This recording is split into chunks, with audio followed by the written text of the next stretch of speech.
मुल्क भर की तरह शहदादकोट के शहरी भी महंगाई के लपेटे में। खाने पीने की अशिया समेत मेडिसन और पेट्रोलियम मसनूआत की कीमतें आसमान तक पहुँच गई, जबकि शहरी परेशान और बेहाल। एडी महंगाई थी एडी महंगाई थी हिन जेकी हुकूमत वेठी इन हुकूमत एतरी त महंगाई कई न ग़रीब जेको आहे सो मानी खाई थो सघे, न अटो वठी थो सघे, न घी वठी थो सघे। पेट्रोल 330 रुपया लीटर आहे।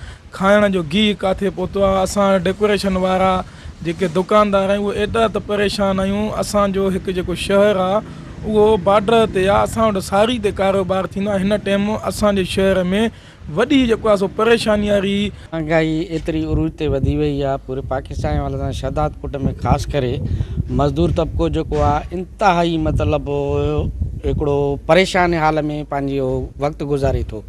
महांगा पहिरीं थी आहे, मज़दूर लाइ 600-700 रुपया ॾियाड़ी आहे। तव्हां अटो ॾिसो केतिरो महांगो लॻो पियो आहे, गिहु ॾिसो, खंडु ॾिसो, उन खां अलावा मतिलबु दवा ॾिसो। डॉक्टर ॾे वञ त डॉक्टर जी 500-600 रुपया पंहिंजी फीस आहे। उन खां अलावा 2-3 हज़ारनि जी जेका आहे उहो दवा थो लिखी ॾे, त ग़रीब माण्हू किथां मतिलबु इहे ख़र्चा अफोर्ड करे सघंदो। असां जेके बि राइस मिल में जेके फैक्ट्री आहिनि, असांजो 100 खां मथे राइस मिल आहिनि, उते मज़दूर असुर सां 5 बजे कम ते चढ़ंदो आहे ऐं राति जो तक़रीबन 7-8 बजे फारिग थींदो आहे। पोइ बि हू 500-600 रुपया कमाए करे घर वेंदो आहे।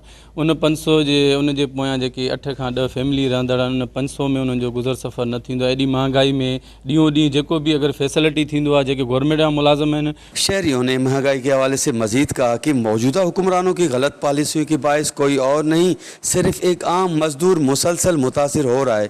कैमरा टीम के साथ गुलाम अली ब्रावई, वश टीवी, शहदादकोट।